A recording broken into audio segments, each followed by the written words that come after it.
안녕하십니까. 해원 컨설팅 연구소 소장 해원 이중훈입니다. 제가 요즘 유튜브 방송하고 있는데 해원 컨설팅 연구소 여러 가지 일을 하고 있기 때문에 앞으로 월화수목별로 좀 방송을 달리 해보고 싶습니다. 그래서 과거에도 통상 그런 식으로 해왔기 때문에 앞으로는 통상 월요일은 불교에 관계되는 거, 일주일을 쓸 수 있는 마음의 양식, 저 불교의 현대적 응용 차원에서 한번 하려고 하고요. 그 다음 화요일은 어제처럼 시사 문제, 요즘 주요 이슈가 되고 있는 그런 문제에 대해서 해운 컨설팅 연구소는 어떻게 생각하는지에 대해서 살펴보도록 하겠습니다. 수요일은 재테크, 세테크 차원에서 통상 요즘 뭐 인생의 후반기 되면 여러 가지 문제가 일어날 수 있잖아요. 뭐 내 나이 재산을 어떻게 운영할 것인지, 나이 또 세금 문제는 어떻게 운영할 것인지 그런 문제에 대해서 또 올려드리고요. 주로 이와 같은 거는 상담한 사례를 중심으로 설명해 드리도록 하겠습니다. 그리고 또 목요일은 또 금토일 주말 닥치니까 또 주말이나 여러 가지 사람 많이 만났을 때 어떻게 그 인간관계를 형성해 가면 좋을지 WOL 사무의 지혜하는 제목으로 동성해 보도록 하겠습니다. 그래서 오늘 수요일이니까 재테크 차원에서 한번 제가 상담한 사례 중에 요즘 그렇게 많이 문제가 되고 있잖아요. 뭐 요즘 부동산 많이 오르다 보니 이제 종중 뭐 여러 가지 조상을 모시는 여러 가지 문제가 있는데 그런 사람들이 어떤 뭐 종중이 재산을 처분했었을 때 이 세금을 어떻게 할 건가 여러 가지 문제가 있고 또 각종 이주와 택지 조합이라든지 또 뭐 공동사업할 경우에 세법을 어떻게 조정할 것인지에 대해서 문의한 바가 있어 문의가 들어온 바가 있어 그 점에 대해서 오늘 설명을 해드리고자 합니다. 자, 다시 종중 내지 동창의 세법 문제를 다루고자 하는데 문제되는 사항은 바로 부동산 양도소득 발생 시 세무상 문제인데요. 만약에 개인이라면 다 알잖아요. 1인당 연간 250만 원씩 공제를 받을 수 있잖아요.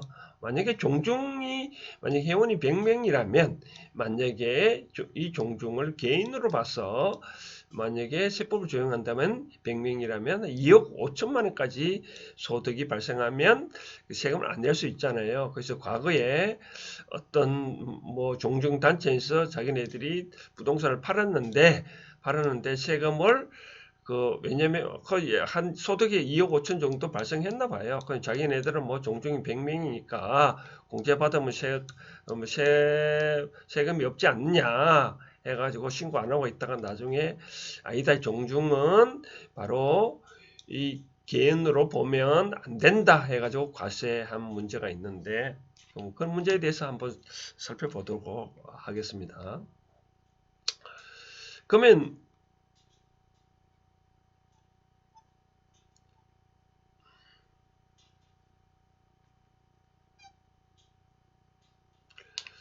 일반적으로 법인과 개인은 어떤 차이가 있는지 보면 법인으로 볼 수 있는 업체는 보는 거는 통상 회사 같은 영리법인들 있잖아요. 각종 영리법인, 뭐 주식회사라든지 여러 가지 뭐 합자회사라든지 뭐 유한회사 그런 거 있잖아요. 일반 회사를 말고 그다음 비영리법인 각종 주무관청에 등록된 단체들 많잖아요. 그런 업체는 비영리법인을 보고요. 뭐 교회, 종교, 각종 그와 같은 비영리법인을 봅니다. 그 다음 법인으로 보는 단체가 있는데 이와 같이 영리법이나 비영리법이 아니고 쉽게 말해서 종중이나 같은 동창회 같은 그런 것들이 법인으로 보는 단체가 있습니다. 그러한 단체는 바로 법인으로 적용되는데 이와 같이 개인은 뭐냐? 그러면 이와 같이 법인을 안 보는 모든 것을 말하는데 통상적으로 세법은 거주자냐 비거주자냐 그렇게 구분하고 있습니다. 그러면 여기서 제일 중요한 거는 법인으로 보는 단체는 뭐가 있냐면 요건이 있겠습니다. 첫 번째 요건을 뭐를 갖춰줘야 되냐면 다음과 같은 요건을 갖춰야 됩니다. 갖춰서 대표적 관리인이 관리세무서장에게 신청하여 승인을 받아야 됩니다. 승인을 받지 않으면 법인을 보는 단체로 보지 않습니다. 어떤 요건이냐면 사단, 재단, 그 밖의 단체의 조직과 운영에 관한 규정을 가지고 대표자나 관리 및 선임하고 있어야 되고요. 그 다음 사단, 재단 이런 단체들이 구성인과 별개로 이한 재단 종중 명의로 수익과 재산을 독립적으로 소유하고 있어야 되고요. 세 번째로 최고 중요한 것은 이러한 단체 수익을 구성원한테 분배하지 아니해야 됩니다. 통상 종중은 조상의 어떤 을을 이어받아서 어떤 묘선을 지낸다든지 제사를 지낸다든지 합동을 같이 지낸다든지 어떤 또 각종 묘를 관리한다든지 그런 게 쓰이잖아요. 근데 만약 그런 이익들을 구성원한테 분배를 한다 그러면 그거는 법인으로 보지 아니한다. 그럼 어떻게 개인으로 본다는 거죠. 특히 문제되는 것은 종중이요, 그죠?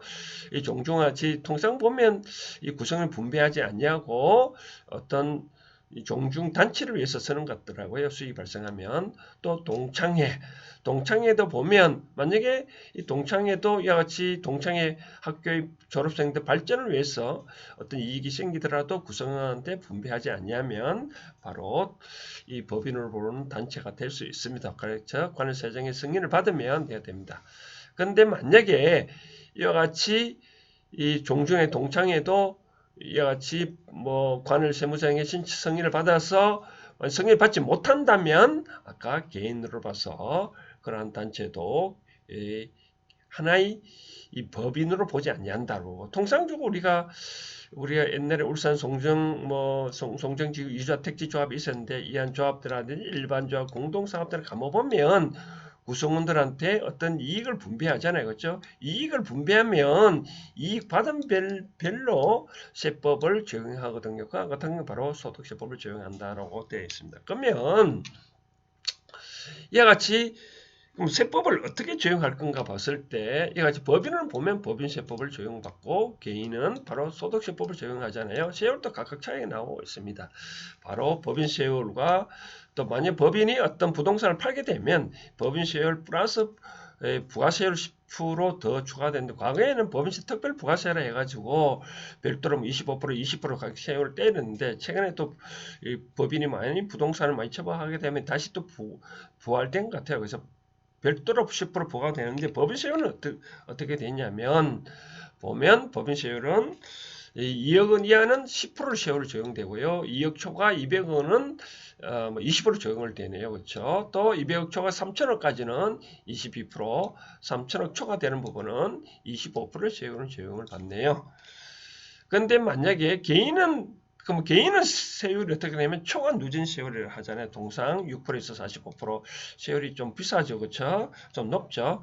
그럼 초과 누진 세율은 어떻게 되느냐 보면 통상적으로 이 1200만 원까지는 6%, 1200만 원 초과 4600만 원까지는 15%, 또 8800만 원까지는 24%, 또 1억 5천원까지는 35%, 3억 원 이하는 38%, 5억 원 초과 5억 원까지는 40%, 10억 원까지는 42%, 10억 초과 부분은 45%.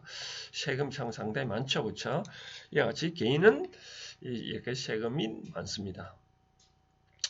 그래서 문제는 아까 말씀드린 대로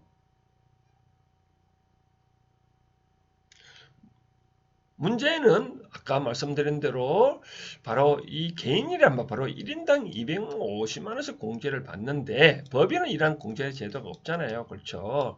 그렇기 때문에 이 종중 같은 경우에는 이같이 수익을 구성하지 아니하기 때문에 1인당 250만 원씩 공제를 못 받고 다 법인을 봐서 법인세율을 적용해서 세금을 신고를 해야 된다라고 보이고요. 또 여러 가지 또 이런 거 있을 수 있잖아요. 혼자로는 이 어떤 부동산 취득하기 힘들면 혼자라면 취득하기 힘들면 몇 명이 모아서 또 부동산 살 수 있잖아요. 그와 같은 경우에는 바로 공동사업으로 와서 각종 수익은 1인당 각자 분배받잖아요. 분배받으면 같이 1인당 바로 250만 원씩 공제받아서 부동산 양도소득 신고를 해주면 됩니다. 그런 문제이기 때문에 문제 안 되는데 특히 종종이 같이 문제가 되고 있습니다. 자, 잘 보셨나요? 이와 같이 종중 문제는 함부로 어떤 쉽게 다룰 문제가 아니고, 특히 또 이주와 택지 조합, 각종 이주와 택지 조합 같은 경우에는 어떤 자기 땅을 잃고 또 정부에서 반드시 뭐 이주와 어떤 문제, 생계 문제를 해결을 해줘야 되는 그런 문제가 있거든요. 그래서 또 그러다 보니 여러 가지 문제가 발생될 수 있고, 또 요즘 또 재개발하면서 각종 조합이 구성되거든요. 과연 조합들이 과연 법인을 어떤 취급받을 수 있냐? 그건 아니다. 각종 그런 조합들은 보면 대부분 구성원들한테 이익을 분배하잖아요. 주택조합 같은 경우에는 그같이 특히 뭐 재개발 조합 해가지고 어떤 구성원한테 이익을 받으면 그와 같은 것들은 일종의 또 사업소득으로 보거든요.